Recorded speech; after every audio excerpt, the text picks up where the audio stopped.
చేశాడు. మంత్రులందరినీ పిలిచాడు. ఏమని?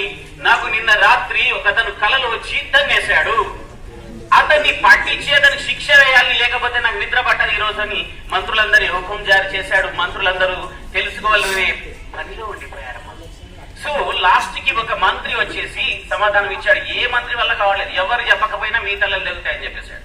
సో ఒక తెలివైన మంత్రి ఎలాంటి సమాధానం ఇచ్చి ఉంటాడు?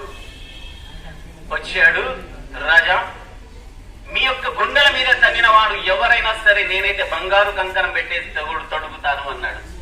రాజుకు మరింత కోపం. నన్ను తగిన వాడిని నువ్వు సన్మానం చేస్తావా కంకణంతోనే అన్నాడు.